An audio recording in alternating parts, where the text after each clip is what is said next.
الحمد لله رب العالمين والصلاة والسلام على سيد الأنبياء والمرسلين وعلى آله وصحبه أجمعين أما بعد فأعوذ بالله من الشيطان الرجيم بسم الله الرحمن الرحيم يا أيها الذين آمنوا كتب عليكم الصيام كما كتب على الذين من قبلكم لعلكم تتقون أياما معدودات فمن كان منكم مريضا أو على سفر فعدة من أيام أخر وعلى الذين يطيقونه فدية طعام مسكين فمن تطوع خيرا فهو خير له وأن تصوموا خير لكم إن كنتم تعلمون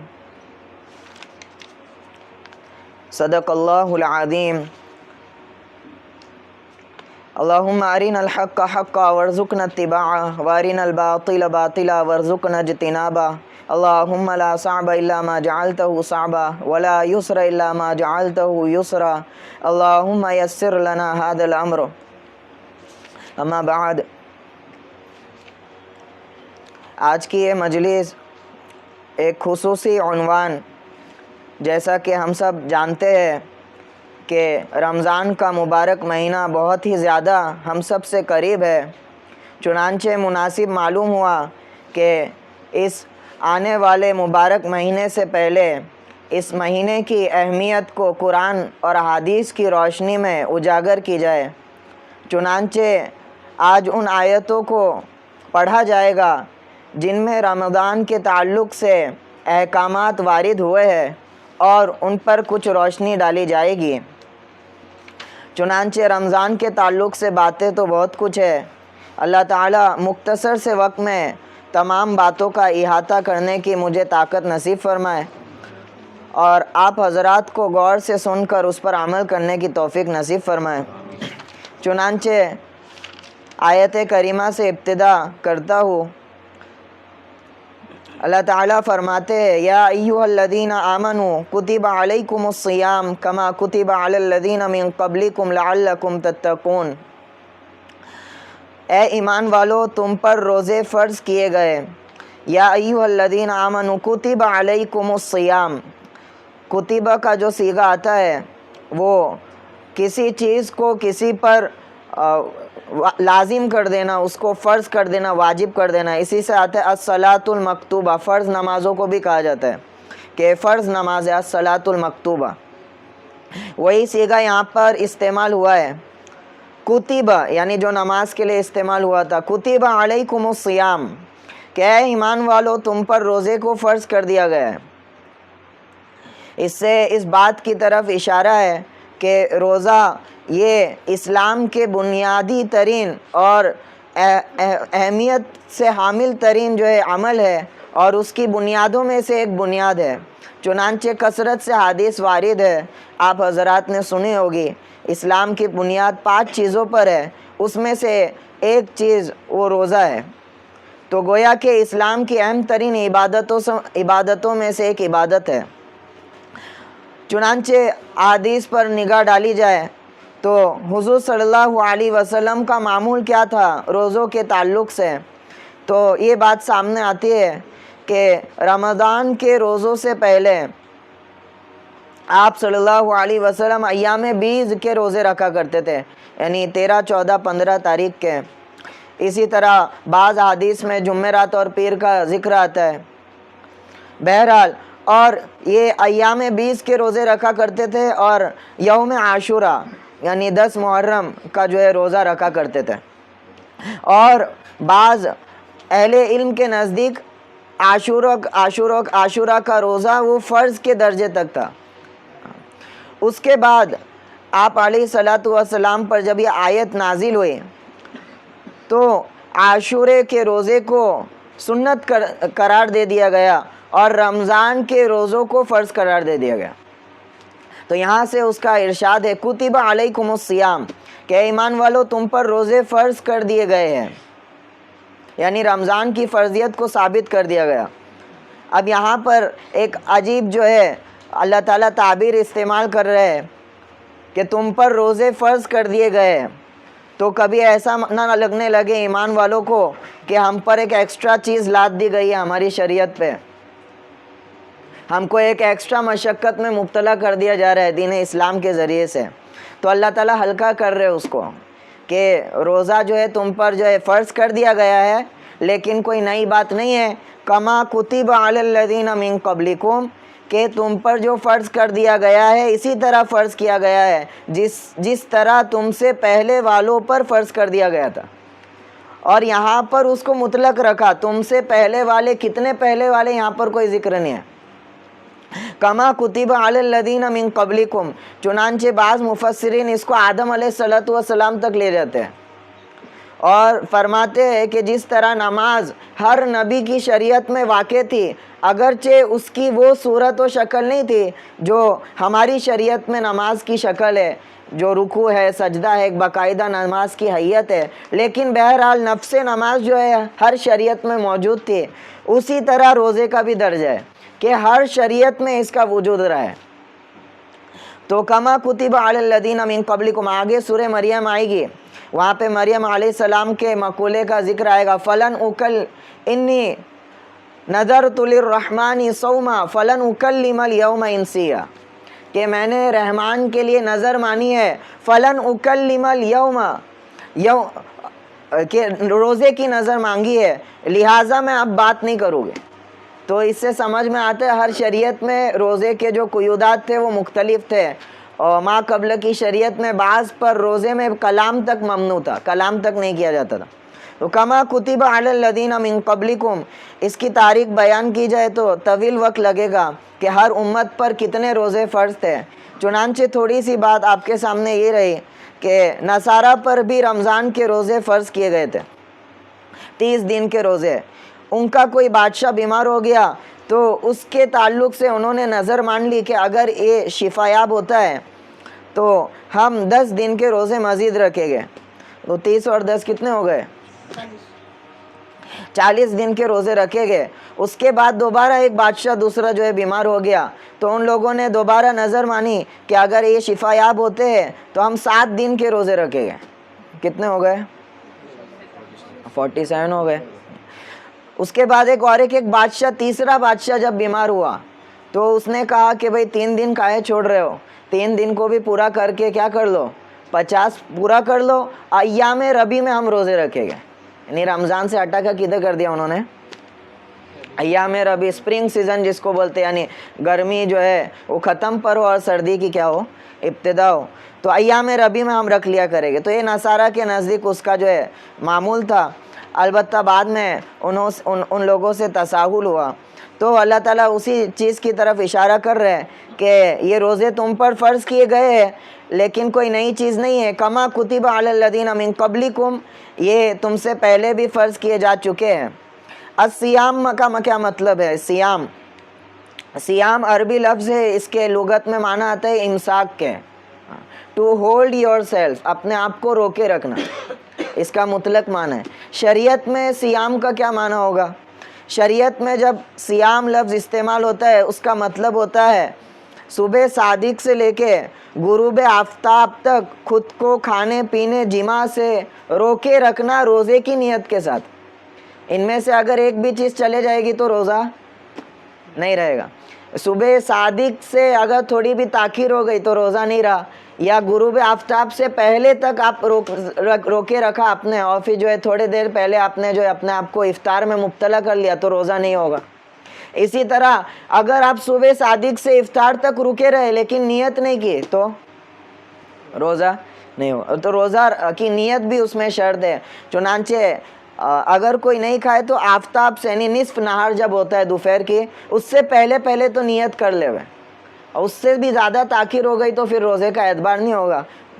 بعض مرتبہ معاشرے میں ہمارے ہوتا ہے کوئی سو رہے تو سو ہی جا رہے ہو، تو اٹھ رہے کبھی ہو، ہاں 12 بجے اٹھ رہے، 1 بجے اٹھ رہے، تو نیت جو ہے کر لی جائے۔ البتہ نیت رات ہی سے ہوتی ہے اکثر لوگوں کی۔ تو روزے کا یہ اصطلاحی معنی تھا لعلکم تتقون، یہاں پر اس کی حکمت بیان کی جا رہی ہے۔ لعلکم تتقون، عجب نہیں کہ تم متقی بن جاؤ، عجب نہیں کہ تم متقی بن جاؤ۔ اس جملے کو یاد رکھنا کہ روزے کے مقصد کو کیا بیان کیا گیا یہاں پر؟ تقوی. ابھی آگے اس پر میں مزید روشنی ڈالوں گا جب قرآن کا نزول کی بات آئے گی. شاید کہ تم اپنے آپ کو متقی بنا لو. تقوی کسے کہتے ہیں اس کی مختلف تشریحات بیان کی جا چکی تھی اول صورت میں ہدی للمتقین میں، کہ تقوی کہتے ہیں بچنے کو، اپنے آپ کو روکنے کو. تو یہاں سے گویا کہ اللہ تعالیٰ شریعت میں جو قابل مدح اور ایک آئیڈیل مزاج ہے اس کی یہاں سے اللہ تعالیٰ اس پہ زور دے رہے ہیں کہ شریعت کوئی ایسی نہیں ہے کہ آپ جو ہے بس اپنے آپ کو غیر ضروری اعمال سے آراستہ کرتے رہو، نیکیوں کو کمانے میں آپ سبقت کرتے رہو، ہر طرح کی کوشش کرو، لیکن ان کو بچانے میں کوئی فکر نہ ہو. یہ شریعت کا مزاج نہیں ہے. شریعت میں جلب منفعت یعنی دفع مضرت اعلیٰ ہے جلب منفعت سے. اگر آپ کو کسی چیز سے فائدہ ہو رہا ہے اور کسی چیز سے نقصان ہو رہا ہے، دونوں ایٹ اے ٹائم ہو رہا ہے، تو آپ کس کو مقدم کرو گے؟ دفع مضرت. فائدہ ہوا نہیں ہوا چلے گا لیکن نقصان نہیں ہونا چاہیے. اگر نقصان ہو گیا تو پھر فائدہ کیا مطلب کر رہا؟ تو شریعت میں جو مزاج رہا ہے وہ یہی رہا ہے اعلیٰ مزاج کے اتق اللہ، تقوی اختیار کر لو، اللہ کے سب سے بڑے عبادت گزار بن جاؤ گے. یہ نہیں کہا کہ تہجد گزار بن جاؤ، یہ نہیں کہا کہ صدقہ زیادہ دیں، نہیں، تقوی اختیار کر لو. جو میرے فرائض ہے اس کو ادا کرو، اور جو منکرات ہے، معصیات ہے جن سے میں نے روکا ہے اس سے اپنے آپ کو پرہیز کرو. تو یہ روکنا اپنے آپ کو، یہ روزہ اس میں سب سے بہترین وسیلہ ہے. کہ رمضان روزوں میں آدمی کیا کرتا ہے؟ اپنے آپ کو کھانے سے جبکہ اس کا نفس کھانے کی خواہش کرتا ہے، اپنے آپ کو پینے سے جبکہ اس کا نفس پینے کی خواہش کرتا ہے، اپنے آپ کو بیوی سے لطف اٹھانے سے جبکہ اس کا نفس اس کی خواہش کرتا ہے، روکتا ہے. تو اس سے تقوی کا مزاج پیدا ہونے لگتا ہے آدمی کے اندر کہ جب اب اس کے بعد گناہوں کا تقاضا آئے گا اور اس کا نفس گناہوں پر ابھارے گا، تو جس طرح رمضان میں اس نے اپنے آپ کو روکے رکھا، روزوں میں خیانت نہیں کی، اسی طرح اب اس پر ضروری ہے کہ اللہ کی امانت میں خیانت نہ کرے. ایک تقوی کا مزاج بننا یہ مقصد ہے. تو یہ اصل ہے. تو اس کو ذہن میں رکھ کر انشاءاللہ روزے رکھنا ہے. رکھیں گے انشاءاللہ؟ اگر یہ استحضار ہوگا تو انشاءاللہ آپ دیکھیں گے یہ رمضان سے آپ کو ایک تقوی کا احساس جو ہے ظاہر ہونے لگے گا کہ میں متقی بن چکا ہوں. لوگ تو آپ کو سیدھا سادہ سمجھیں گے لیکن اللہ اور آپ کے درمیان میں ایک نہ دکھنے والا تعلق قائم ہو چکا ہو. ہر چیز میں آپ سوچو گے مجھے یہ نہیں کرنا ہے، میری لیمٹ آپ کو معلوم ہوگی. تو تقوی کا مزاج آدمی کے اندر پیدا ہو جو کہ اصل ہے. تو یہ تقوی کی بنیاد تھی. تو روزے فرض کر دیے گئے. کب فرض کر دیے گئے؟ ایام معدودات. یہ روزے گنتی کے چند روز کے ہیں، یعنی پورے سال کے نہیں رکھے گئے، جبکہ اللہ تعالیٰ کو حق تھا کہ پورے سال کے بھی روزے فرض کر دیتے، یا 6 مہینے کے فرض کر دیتے، یا 3 مہینے کے فرض کر دیتے. تو اتنے بھی نہیں رکھے گئے. تو ایام معدودات، چند دن ہم نے کیا کیے؟ فرض کیے. فَمَنْ كَانَ مِنْكُمْ مَرِيضًا أَوْ عَلَىٰ سَفَرٍ فَعِدَّةٌ مِّنْ أَيَّامٍ أُخَرَ. پھر تم میں سے جو شخص بیمار ہو یا سفر میں ہو اس پر دوسرے دنوں کا شمار رکھنا لازم ہے، کاؤنٹ کرنا لازم ہے کہ کتنے اس کے چھوٹ گئے ہیں. اب اس کو کاؤنٹ کر لیا تو اب جب رمضان جو ہے گزر جائے گا یا اس کو صحت حاصل ہو جائے گی اور سفر کی حالت ختم ہو جائے گی تو چھٹے ہوئے روزوں کو کیا کرے گا؟ گن گن کر. یہ سہولت تھی اللہ تعالیٰ کی طرف سے احکامات میں، کہ شریعت میں اس کا خیال رکھا گیا ہے کہ احکامات کو لوگوں کے مزاج اور ان کے حالات کے حساب سے ان پر لاگو کیا گیا ہے. اٹکل طور پر نہیں دے دیا گیا بھائی ایسے ہی کرنا ہے، سب کو ایسے ہی کرنا ہے. تو یہ شریعت کی خوبصورتی ہے. فرما رہے کہ جو بیمار ہو یا سفر پر ہو. یہاں پہ بیماری سے مراد کیا ہے؟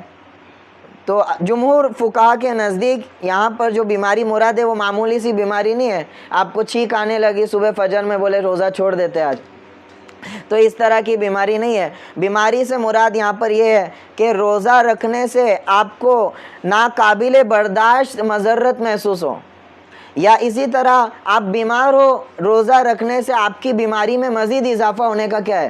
اندیشہ ہے. تو اس طرح کی بیماری کیا ہے یہاں پر مراد ہے. کہ ناقابل برداشت. اور یہاں پر کوئی پیمانہ اللہ تعالیٰ نے بیان نہیں کیا. قرآن حدیث میں ہم کو ملتا ہے لیکن یہاں پر کوئی پیمانہ بیان نہیں کیا. او علی سفرین، یا سفر پر ہو. تو سفر پر ہو یعنی کیا؟ کھارگھر میں پیٹرول بھرانے گئے سیکٹر 12 میں. تو یہ سفر مراد نہیں ہے، یہاں پہ اس کو بھی مطلق رکھا. تو احادیث پہ غور فکر کرے گے تو سفر جو سفر شرعی ہے، شریعت جس کو سفر کہتی ہے، جس کی وجہ سے نماز کو قصر کرنے کا کیا ہوتا ہے؟ رخصت ملتی ہے، وہ سفر مراد ہے. او علی سفر، کہ تم سفر پر ہو. اس لیے تعبیر بھی جو استعمال کی گئی ہے بڑی عجیب کی ہے. او علی سفر، سفر پر ہو یعنی سواری پر ہو، یعنی دور کا سفر ہے، قریب کا سفر نہیں ہے. اسی طرح جب تک سفر پر ہو جب تک رخصت ہوگی. سفر کی حالت سے تم ہٹ گئے، کسی جگہ پر آپ راستے میں قیام کر رہے ہو، 15 دن سے زیادہ ہے، امام ابو حنیفہ کے نزدیک، امام شافعی کے نزدیک 10 دن سے زیادہ ہے، تو اب یہ رخصت ہٹ جائے گی. او اعلیٰ سفر، کے سفر پر ہو تو پھر چند جو ہے دوسرے دنوں پر تم کو اس کو شمار کر کے پورا کر لینا ہے. تو سفر میں بھی رخصت ہے. مسئلہ بھی اسی طرح ہے کہ مسافر پر روزے واجب نہیں ہے، اور اس کی شرعی مقدار کیا ہے؟ 77 کلومیٹر امام ابو حنیفہ رحمۃ اللہ علیہ کے نزدیک. اس سے زیادہ کا اگر آدمی قصد کرتا ہے سفر کرنے کا تو اس پر جو ہے روزے اب جو ہے ضروری نہیں ہے، اس کو اختیار ہے کہ وہ روزہ رکھے نہیں بھی رکھے. اگر سہولت ہو تو رکھ لینا بہتر ہے. جیسے آج کل کے ہمارے سفر ہوتے ہیں کہ 1000 سے زیادہ آرام دہ ہوتے ہیں، اے سی میں جا رہا ہے آدمی اور ساری سہولیات مہیا ہوتی ہے، پھر بھی اس میں اگر وہ نہیں رکھتا ہے تو کوئی ملال نہیں کر سکتا. جو شریعت اس کو اجازت دے رہی ہے تو آپ جبر نہیں کر سکتے، اور کثرت سے حدیث وارد ہو رہی ہے. تو چنانچہ اس میں فلیکسیبلٹی رکھی گئی ہے اور کوئی پیمانہ بیان نہیں کیا گیا ہے. آگے اللہ تعالیٰ فرما رہے وَعَلَى الَّذِينَ يُطِيقُونَهُ فِدْيَةٌ طَعَامُ مِسْكِينٍ، اور جو لوگ اسے مشکل ہی سے برداشت کر سکے ان کے ذمے فدیہ ہے کہ وہ ایک مسکین کا کھانا ہے. یہ آیت کو ذہن میں رکھے. یعنی آیت میں یہ بیان کیا جا رہا ہے کہ جو روزہ تو رکھ رہے لیکن بہت زیادہ مشقت سے رکھ پا رہے، فدیۃ طعام مسکین، تو ان کے ذمے مسکین کا کھانا ہے بطور فدیہ کے. تو اول میں نے کہا کہ روزے کی فرضیت یہاں سے شروع ہو رہی ہے. تو روزوں کو فرض کیا گیا، اس کے بعد 2 لوگوں کو وہاں سے استثناء کیا گیا، ایکسیپشن نکالا گیا، مریض اور مسافر. اب اس کے بعد اگر کوئی مشقت سے رکھ رہا ہے روزہ، اس کو بھاری پڑ رہا ہے، تو اس کے لیے رخصت دی گئی، گنجائش دی گئی. روزہ تو فرض ہے لیکن اب اس کے لیے گنجائش ہے، اگر روزہ نہیں رکھ رہا ہے تو مسکین کو فدیہ دے، کھانا کھلائے. تو شروع میں احکام اسی طرح تھا کہ کسی کو اگر روزہ بھاری پڑ رہا ہے تو کیا کر دے، وہ چھوڑ دے اور فدیہ دے دے. کس کو؟ مسکین کو. تو شروع میں حکم ایسے ہی تھا.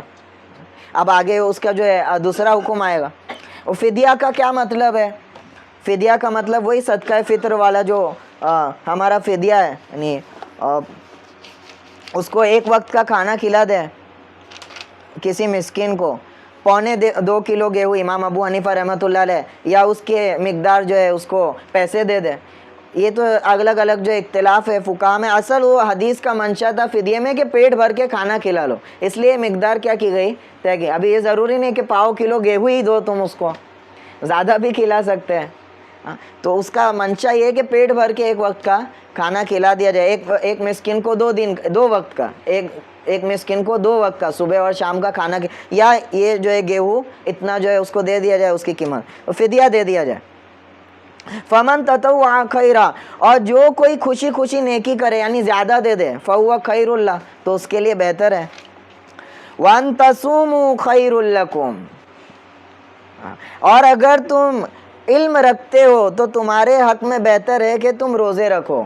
اس کا تعلق اسی سے وعلی الذین یطیقونہ، جس پر بھاری پڑ رہے ہیں اسی کو بول رہے ہیں کہ تم روزہ رکھ لو، اور اگر تو یہ بہتر ہے اگر تم علم رکھتے ہو. یہاں پہ منشا کو ظاہر کیا جا رہا ہے. اور قرآن شریف میں آپ جگہ جگہ پہ دیکھو گے احکامات کو دھڑلے سے بندوں پر کبھی نافذ ہی نہیں کیا گیا. پہلے اس کی پسندیدگی یا اس سے نفرت کا اظہار کیا گیا تاکہ لوگوں کو اپنی طبیعت میں اس کے تئیں پسندیدگی پیدا کرنے کا موقع دیا جائے یا تنفر پیدا کرنے کا موقع دیا جائے، اور تھوڑی مدت کے بعد پھر اس کو لازم کیا گیا. شراب کے تعلق سے آپ دیکھیں گے اس میں بھی اسی طرح کا مزاج ہے کہ پہلے ناپسندیدگی ظاہر کی گئی وَإِثْمُهُمَا أَكْبَرُ مِن نَفْعِهِمَا، اس میں جو نقصان ہے اس کے نفع سے زیادہ ہے. پھر بعد میں تھوڑا اور لیمٹ کیے، لا تقربوا الصلاة وانتم سکارا. حالت نماز میں اگر نماز پڑھ رہے ہو تو پھر نشے کی حالت میں مت جاؤ، اس کے بعد اس کو حرام کر دیا گیا. یہاں پر اللہ تعالیٰ فرما رہے کہ وَأَن تَصُومُوا، روزہ رکھ لو تو بہتر ہے، اِن كُنتُم تعلمون. اور یہی وجہ تھی آپ صلی اللہ علیہ وسلم کی. یہ بات میں آپ کو کہتا چلوں کیونکہ آنے والا ہے یہ مسئلہ، کہ حضور صلی اللہ علیہ وسلم نے تراویح کو ترک کیا. وہ اللہ تعالیٰ کے اس مزاج سے اور شریعت کے اس مزاج سے واقف تھے. جب کوئی چیز زیادہ پسندیدہ ہو اور بندوں کے لیے کیا ہو، فائدے مند ہو، تو خدا کی طرف سے بعید نہیں کہ وہ اس کو کیا کر دیں، ان پر لازم کر دیں. تو چنانچہ تراویح کے تعلق سے حدیث آتی ہے کہ حضور صلی اللہ علیہ وسلم نکلے، تراویح کی نماز پڑھائی پہلے دن، دوسرے دن پڑھائی، مجمع اور بڑھ گیا، تیسرے دن تو پوری بھری پڑی تھی مسجد. اور حضور جو ہے تشریف نہیں فرمائے اور فرمانے لگے کہ میں نے تمہارا شوق دیکھ لیا، مجھے خوف ہوا کہ کہیں خدا یہ تم پر ضروری نہ قرار دے. تو اس اعتبار سے جو ہے مزاج ہے. تو یہاں پہ منشا ظاہر کر دی گئی. اب آگے فرما رہے شہر رمضان الذی انزل فیہ القرآن ھدی للناس وبینات من الہدی والفرقان. وہاں پہ بیان کیے تھے کہ روزے فرض کیے گئے ایام معدودہ، چند دن. اب ان چند دنوں کی تشریح یہاں پر بیان کر دی. چند دن سے مراد کیا ہے، وہ کون سا مہینہ ہے، شہر رمضان الذی. اور اس کو اللہ نے طوالت کے ساتھ بیان کیا، اس مہینے کی عظمت کو بیان کرنے کے لیے. کوئی معمولی مہینہ نہیں ہے. الذی انزل فیہ القرآن، یہ وہ مہینہ ہے جس میں قرآن کو نازل کیا گیا. اور وہ قرآن کوئی معمولی کتاب نہیں ہے. ھدی للناس، وہ لوگوں کے لیے ہدایت ہے، صرف مسلمانوں کے لیے یا کسی مخصوص طبقے کے لیے نہیں. وبینات من الہدی، اور ہدایت کیا ہے، اس میں ہدایت کی بے شمار دلائل بھری پڑی ہے. والفرقان، ایسے دلائل جو حق کو باطل سے جدا جدا کر دیتی ہے. مکمل حجت نامہ ہے قرآن، جو اس مہینے میں کیا ہو گیا، نازل ہوا. تو گویا کہ اس مہینے کی عظمت بیان کر کے یہاں پر اس کا ذکر کیا کہ ایام معدودات، کون سے مہینے میں روزے فرض کیے گئے، وہ رمضان کے مہینے. اس مہینے میں قرآن نازل ہوا، انزل فیہ القرآن. اور ہم جہاں تک جانتے ہیں، جو سنتے ہیں کہ قرآن جو ہے 23 برس میں کیا ہوا، نازل ہوا.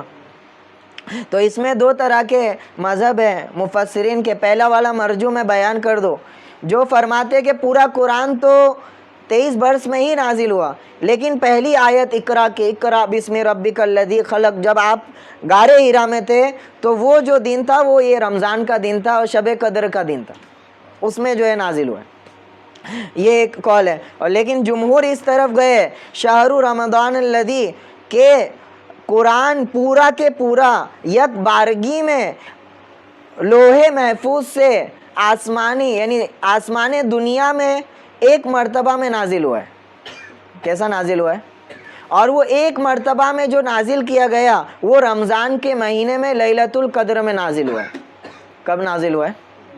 اور آسمان دنیا سے آپ کے اوپر دھیرے دھیرے کر کے 23 برس میں کیا ہوا ہے، وہ نازل ہوا ہے، اترا ہے. اس لیے جب آپ قرآن کو پڑھو گے تو کہیں قرآن میں انزل کا بھی لفظ آیا ہے قرآن کو اتارنے میں، اور کہیں نزل کا آیا ہے. انزل کا مطلب ہوتا ہے ایک بارگی میں اتارنا، اور نزل کا مطلب ہوتا ہے دھیرے دھیرے کر کے ہوتا ہے. تو انزل کا مراد وہی ہے کہ لوح محفوظ سے اس کو کیا کرنا، آسمان دنیا سے اس کا جو نزول ہوا اس کی طرف اشارہ ہے. اسی طرح سورہ طور میں آتا ہے وَالطُّورِ وَكِتَابٍ مَّسْطُورٍ فِي رَقٍّ مَّنشُورٍ وَالْبَيْتِ الْمَعْمُورِ. یہی بیت معمور تھا جہاں پر سے قرآن کا جو ہے لوح محفوظ سے یہاں پر نزول ہوا، اور پھر وہاں سے جو ہے 23 برسے میں تھوڑا تھوڑا حضور پر نازل ہوا. اور صرف قرآن کی خصوصیت نہیں ہے، یہ وہ مہینہ ہے جس مہینے میں تمام صحائف اور تمام مکتوبات پچھلے پیغمبروں کے نازل ہوئے. چنانچہ صحف ابراہیم علیہ السلام کے جو صحیفے تھے رمضان کے اول شب میں نازل ہوئی، یعنی اتاری گئی. لیکن اس کے نزول کا طریقہ کیا تھا، وہ ایک بارگی میں پورا آ گیا صحیفوں کی شکل. اس لیے اس کو کلام نہیں کہتے، اللہ کا کلام نہیں کہتے. کلام اللہ یعنی جو میری سانس سے نکلا ہے وہ کیا ہے، قرآن شریف، اس کو یہ جو ہے لقب حاصل ہے کہ اس کو کلام کہا جاتا ہے. اور تورات 6 شب میں رمضان کی نازل ہوا، اور انجیل 13ویں شب میں اتری رمضان کی، اور قرآن مجید 24ویں شب میں. قضا فی روح المعانی، روح المعانی میں اسی طرح لکھا گیا ہے. اور حضرت جابر رضی اللہ عنہ کی روایت کے مطابق دیکھا جائے تو زبور جو ہے، جو داؤد علیہ السلام پر نازل ہوئی تھی، وہ 12 رمضان میں، اور انجیل 18 رمضان میں نازل ہوئی. یعنی یہ ایسا مہینہ رہا ہے جس میں وحی کے نزول کا اہتمام کیا گیا ہے دیگر پیغمبروں پر بھی. جو آسمانی ہدایت اور آسمانی دستور نامہ اترا ہے وہ تمام کے تمام رمضان ہی کے مہینے میں نازل ہوئے. اور آخری دستور نامہ جو قرآن شریف ہے اسے بھی اسی مہینے میں نازل کیا گیا، بلکہ اس مہینے کی افضل ترین شب قدر میں نازل کیا گیا، جیسا کہ ذکر آئے گا. انا انزلناہ فی لیلۃ القدر، ہم نے اس کو نازل کیا کب؟ لیلۃ القدر میں. انا انزلناہ فی لیلۃ مبارکہ، ہم نے اس کو ایک مبارک رات میں نازل کیا، اس سے یہی لیلۃ القدر مراد ہے. تو رمضان میں سے بھی جو بہترین شب تھی اس میں قرآن نازل ہوا. ھدی للناس وبینات من الھدی والفرقان. اور قرآن اور رمضان میں ایک عجیب طرح کا تعلق ہے اور عجیب طرح کا ایک رشتہ ہے، جیسا کہ بیان کیا جاتا ہے. چنانچہ روزہ سبب ہے تقوی کا، روزہ کیا ہے؟ تقوی کو حاصل کرنے کا سبب ہے. اور قرآن ہدایت ہے کس کے لیے؟ متقیوں کے لیے. قرآن ہدایت بھی کس کے لیے؟ متقیوں کے لیے. اسی طرح دونوں قرآن اور روزے، ان کے دونوں کے ایک مشترک وصف آتا ہے، مشترک صفت آتی ہے، وہ شفاعت کی. ان القرآن والصیام یشفعانی، کہ قرآن اور روزے قیامت کے دن دونوں شفاعت کریں گے. چنانچہ روزہ کہے گا کہ روزے دار کی آپ جو ہے مغفرت فرمائیں کہ اس کو میں نے صبح آپ کے ڈر سے کھانے پینے سے روکے رکھا، اور قرآن سفارش کرے گا کہ آپ جو ہے اس کی شفاعت کو میری شفاعت اس کے حق میں قبول کیجئے، میں نے رات بھر اس کو سونے سے روکے رکھا، یہ میری تلاوت میں کیا ہوتا تھا؟ مشغول رہتا. تو دونوں سفارش کریں گے بندے کے لیے. اسی طرح قرب الہی، ایسے تو اللہ تعالیٰ قریب ہوتے ہی بندوں کے، لیکن رمضان کا جو مہینہ ہے اس میں ایک عجیب طرح کی قربت اللہ کی بندوں سے جو ہے دیکھی گئی. جیسا کہ تمام صحائف کو اس پہ نازل کیا گیا، ہدایت کے دستور اس پہ نازل کیے گئے، اور اسی طرح قرآن بھی جو ہے وہ قرب الہی کا سب سے مضبوط ترین وسیلہ ہے. چنانچہ ایک حدیث آپ کے سامنے بیان کروں گا.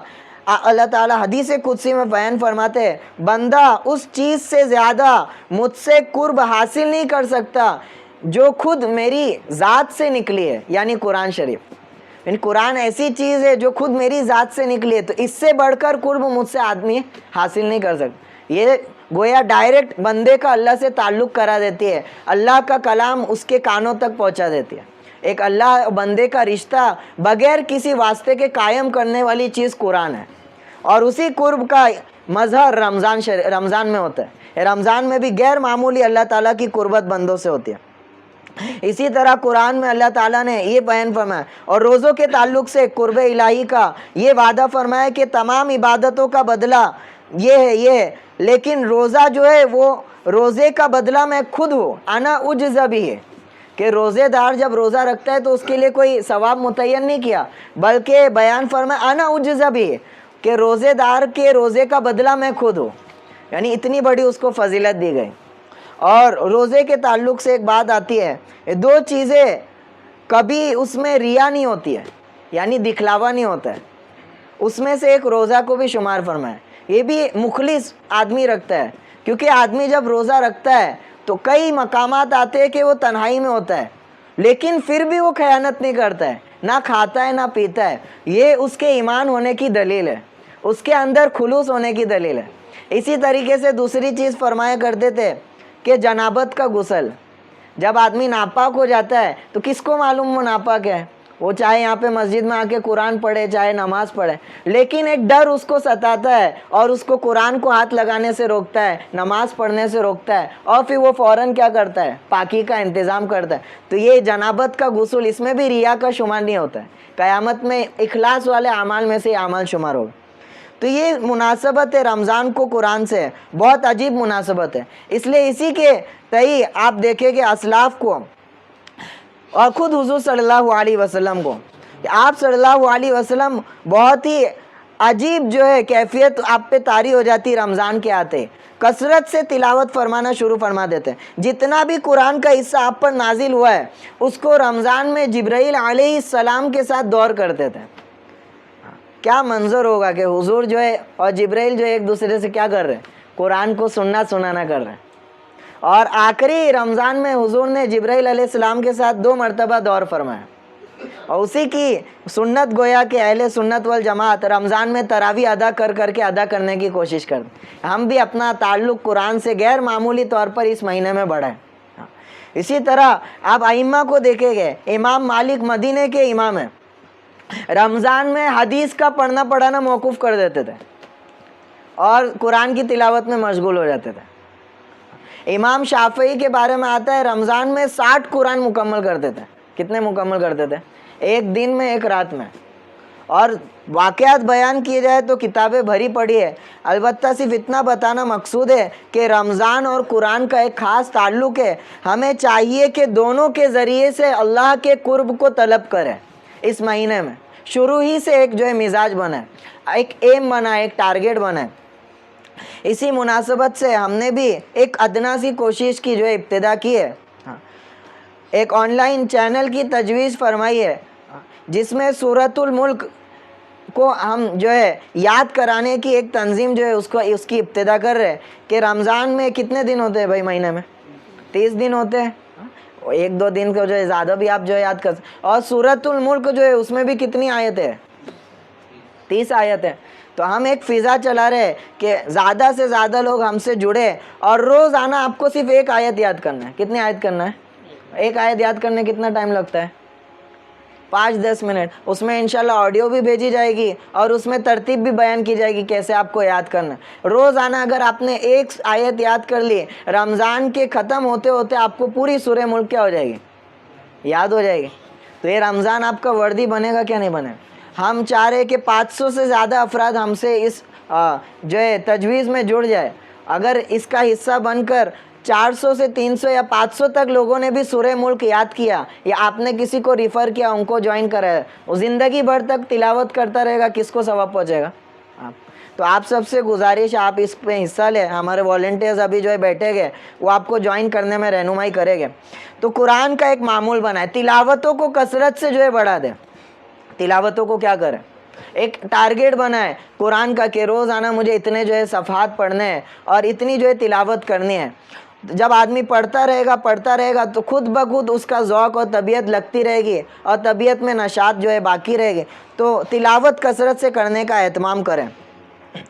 تو قرآن کو جو ہے کثرت سے پڑھیں، نیز تراویح کو شوق سے پڑھیں۔ تراویح کو کیا پڑھیں؟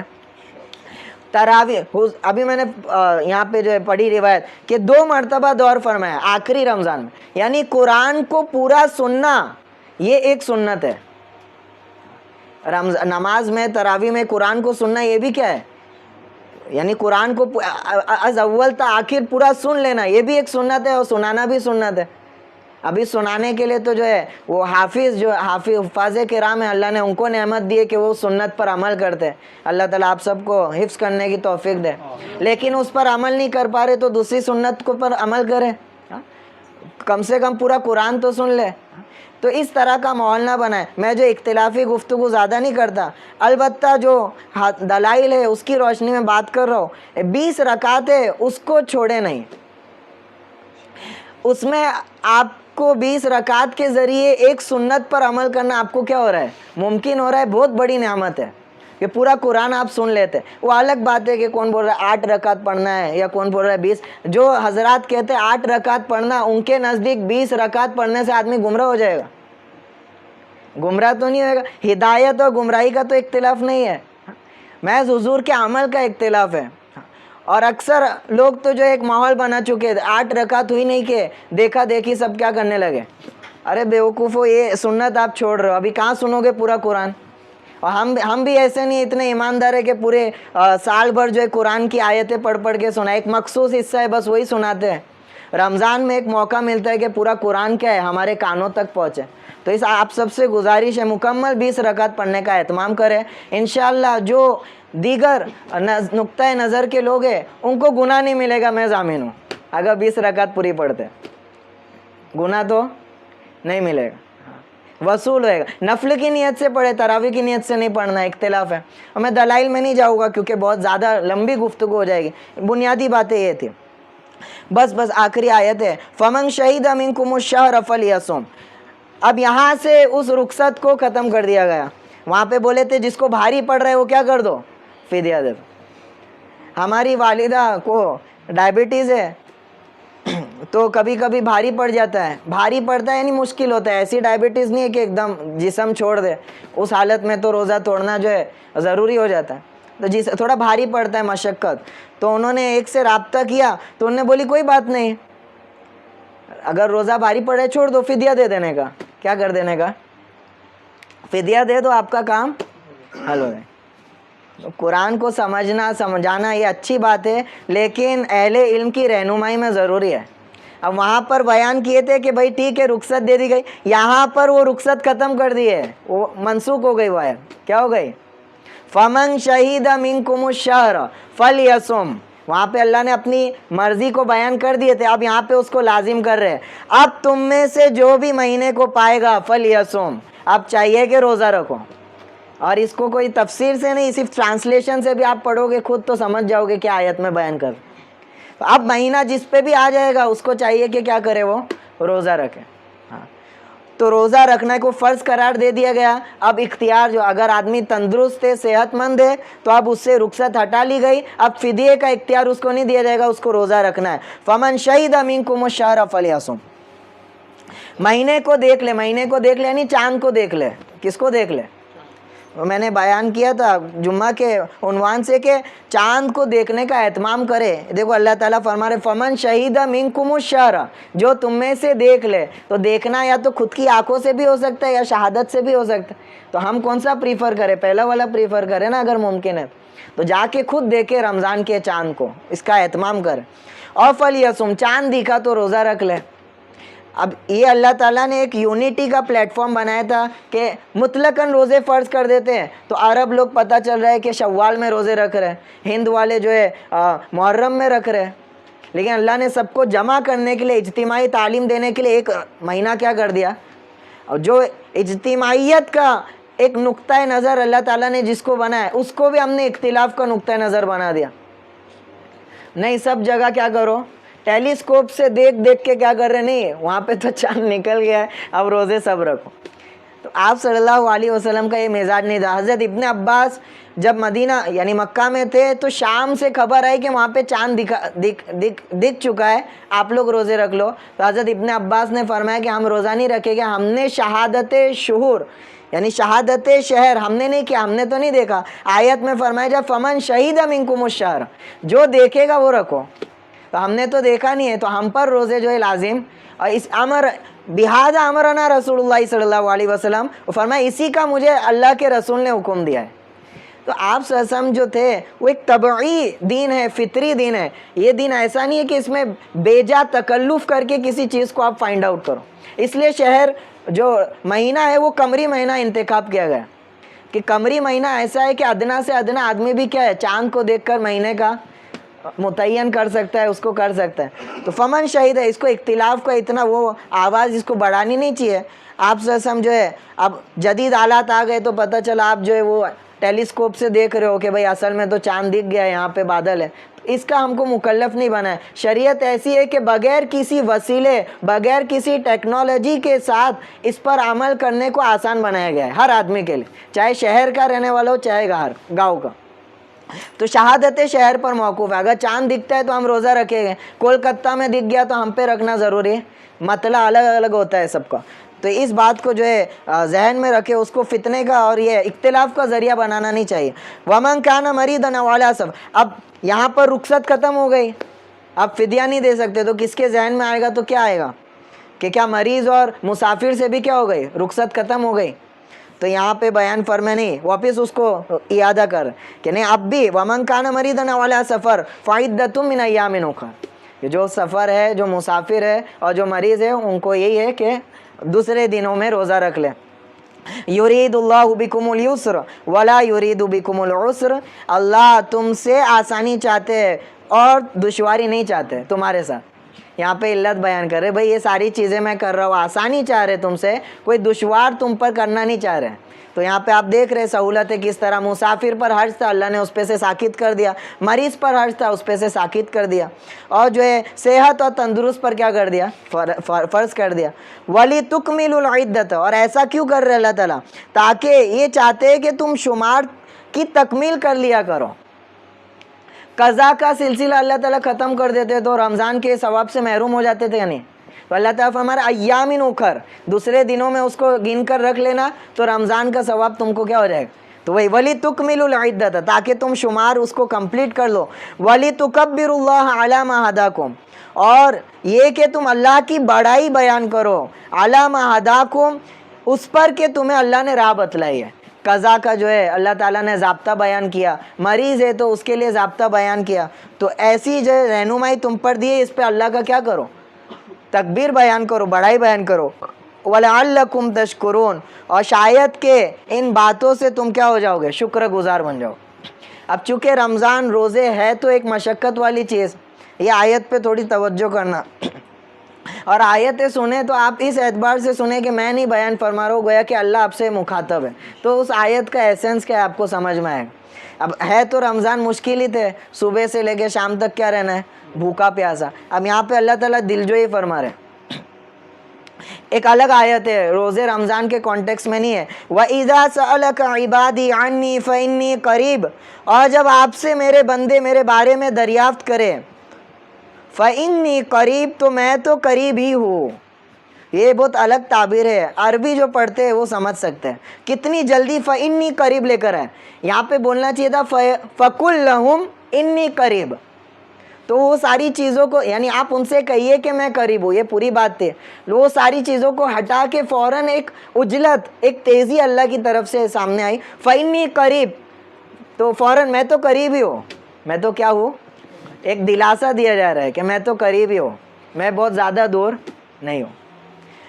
روایتوں میں آتا ہے کہ اعرابی آیا آپ صلی اللہ علیہ وسلم کے پاس، کہنے لگا کہ اللہ تعالیٰ قریب ہے یا بعید ہے؟ قریب ہے تو ہم اس سے کیا کریں گے، سرگوشی کریں گے، کانا پوسی، یعنی آہستہ آواز میں اس سے کلام کر، یا دور ہے تو ہم اس کو نیدا لگا لگا کے بات کریں گے، تو وہ ہم کو بیان فرمائے۔ تو اس کے جو ہے جواب میں کیا ہوئی ہے، یہ آیت نازل، فَإِنِّي قَرِيب، کہ میں تو بہت زیادہ قریب ہوں۔ اجیب دعوت الداعی اذا دعان، پکارنے والے کی پکار کا جواب دیتا ہوں، خواہ وہ کافر ہو یا مسلم۔ جب مصیبت میں پھنستا ہے آدمی تو کدھر دیکھتا ہے، آسمان کی طرف، ایک ذات کی طرف اس کی نگاہیں اٹھتی ہے اور امید کرتا ہے کہ وہاں کے ارادے سے میری تکلیف کیا ہو جائے گی، دور ہو جائے گی، چاہے وہ الحاد ہو اور ملحد ہو، ایتھیسٹ ہو یا کوئی بھی ہو۔ ایک نگاہ اس کی فطری طور پر آسمان کی طرف اٹھتی ہے اور خدا کی بارگاہ میں التجا کرتی ہے کہ آپ ارادہ کر دیں اور یہ مشقت کیا ہو جائے۔ تو اللہ تعالیٰ فرما رہے اجیب دعوت الداعی، کہ پکارنے والوں کی دعا کو میں قبول کرتا ہوں، اذا دعانی، جب مجھے پکارتے ہیں، جبکہ وہ دعا کیا نہ ہو، نامناسب نہ ہو۔ بعض دعا ہم جب کرتے ہیں تو نامناسب ہوتی ہے، تو اس کا نہ قبول کرنا یہ کیا ہے، زیادہ بہتر ہوتا ہے۔ تو اللہ تعالیٰ اس واسطے کو، اپنے سننے کو اللہ تعالیٰ سنتے قبول کرتے، اس کا واسطہ دے رہے کہ اب تم کو بھی چاہیے جس طرح میں قبول کر لیتا ہوں، فَلْيَسْتَجِيبُوا لِي، بس تم کو بھی چاہیے کہ میرے احکام قبول کرے۔ اگر کچھ میرے احکام تھوڑے مشکل ہے یا کچھ طبیعت پر بھاری پڑ رہے ہیں، تو جس طرح میں تمہاری ہر پکار پر آواز دیتا ہوں، تمہاری مشکل کو دور کرتا ہوں، فَلْيَسْتَجِيبُوا لِي، تمہیں بھی چاہیے کہ میرے احکام کو کیا کرے، قبول کرے۔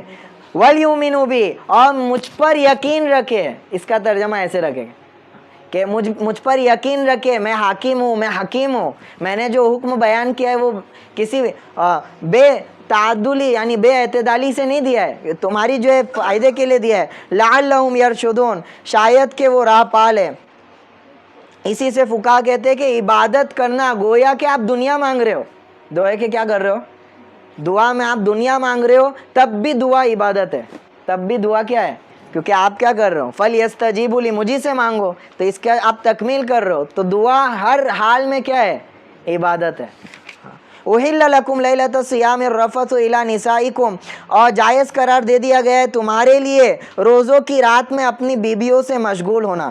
رمضان میں روزوں میں 3 طرح کے موڈیفیکیشن ہوئے. سب سے پہلا موڈیفیکیشن میں نے بتایا کہ رمضان سے پہلے ایام بیز اور کون سے روزے رکھتے تھے, عاشورہ کا. اس کے بعد رمضان کے روزے فرض کر دیے گئے, لیکن اختیار دے دیا گیا, اگر نہیں رکھنا ہے تو فدیہ. اب یہ پہلا موڈیفیکیشن. دوسرا موڈیفیکیشن, اس اختیار کو ختم کیا گیا. تیسرا موڈیفیکیشن یہاں پہ آ رہا ہے. پہلے احکام کچھ اس طرح تھا کہ آدمی افطار کر لے شام کو, افطار کرنے کے بعد اگر اس کی آنکھ لگ جاتی ہے تو آنکھ لگنے کے بعد گویا اس کا روزہ شروع ہو گیا. اب نہ وہ کھا سکتا ہے, نہ پی سکتا ہے, نہ جمع کر سکتا ہے, اس کا روزہ وہی سے شروع ہو جاتا ہے. چنانچہ یہ حکم جو ہے بھاری پڑا. چنانچہ ایک صحابی آتے ہیں, قیس بن سرما غالباً, مزدور تھے, دن بھر محنت کر کے آئے, افطار کا وقت ہوا, گھر میں آئے تو بیوی سے افطار کا طلب کیا, تو اس نے کہا گھر میں تو کچھ ہے نہیں کھانے کے لیے کہ میں لے آتی ہوں, جا کے کچھ انتظام کرتی ہوں. تھکے ہارے تھے تو آنکھ لگ گئی ان کے. اب آنکھ لگ گئی تو اب اٹھے تو دیکھا کہ افطار کیا ہے, ابھی مجھ پر جو حرام ہو چکا ہے, اب روزہ شروع ہو گیا. تو اگلے دن بغیر جو ہے افطار کے پہلے دن کے روزہ رکھا اور دوپہر کو گشیا کر گر گئے. تو اس طرح کی مشقت ہونے لگی. تو اس میں تخفیف کی جا رہی ہے. آپ اندازہ لگاؤ اگر اسی حالت پہ باقی رکھتا ہم کو تو ہم تو فٹک سے سو جاتے ہیں. تو یہ سب سہولتیں دی جاتی ہے, کیوں, تاکہ احکامات کو پورا کیا جائے, ان کو چھوڑا نہ جائے, رعایت کی جاتی. تو اللہ تعالیٰ یہاں پہ سہولت دے رہے ہیں. اسی طرح جمع بھی حرام ہو جاتا تھا. تو عمر رضی اللہ عنہ کے بارے میں آتا ہے کہ آپ صلی اللہ علیہ وسلم کے پاس تشریف فرماتے اور رات میں کچھ دیری ہو گئی تو حاجت ہوئی تو گھر میں آئے اور جو میاں بیوی کے تعلق ہے اس کو قائم کیا. اور جب کہ بیوی کہنے لگی تھی کہ میں تو سو گئی تھی, تو انہیں ماں نمتی تو نہیں سوئی. تو اس کے بعد جو ہے یہ آیت نازل ہو گئی کہ احل لکم لیلۃ الصیام, کہ روزوں کی رات کو تم پر حلال کر دیا گیا. الرفث الی نسائکم, عورتوں کے ساتھ تعلق قائم کرنا. ہن لباس لکم وانتم لباس لہن, وہ تمہاری لباس ہے, تمہارے لیے پوشاک ہے. وانتم لباس لہن, اور تم ان کے لیے پوشاک ہو. یہ ایک اخلاقی تعلیم دے دی گئی یہاں پہ, اور اس میں بہت سی باتیں کی گئی. البتہ موٹی بات یہ ہے کہ لباس جو ہوتا ہے وہ آدمی کو کیا کرتا ہے, اس کے عیب کو چھپاتا ہے. اسی طرح اس کی خوبصورتی کا ذریعہ بنتا ہے, اس کے حسن کا ذریعہ بنتا ہے. تو اللہ تعالیٰ میاں بیوی کو گویا کہ ایک دوسرے کا لباس قرار دے, کہ میاں اور بیوی کا تعلق اسی طرح ہے کہ شوہر بیوی کے لیے بطور لباس کے ہے, اس کے عیبوں کو دوسروں پر ظاہر نہ کرے اور اس کے حسن, اس کی حوصلہ افزائی کا ذریعہ بنے, تقویت کا ذریعہ بنے. اسی طرح بیوی کو چاہیے کہ شوہر کی کمزوریوں پر کیا ڈالے, پردہ پوشی ڈالے, وہ اس کی لباس ہے اور اس کے حسن کا, اس کی تقویت کا ذریعہ بنے. علیم اللہ انکم کنتم, اللہ تعالیٰ کو معلوم ہے کہ تم خیانت میں مبتلا تھے.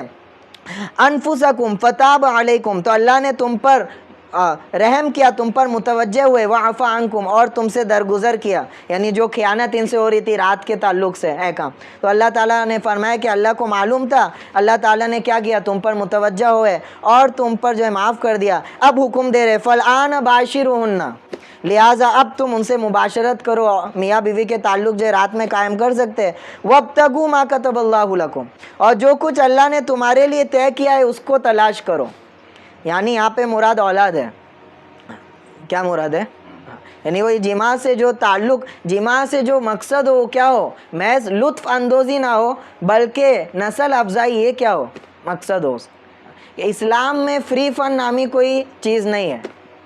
فری فن کی نام کی کوئی چیز, یعنی بغیر کسی معاوضے کے, بغیر کسی ذمہ داری کے بس لطف اٹھانا, یہ اسلام میں اس کا تصور نہیں. اس تصور کو رائج کیا, ابتدا کیا یورپ والوں نے, جس سے اب وہ خود پریشان آ چکے ہیں.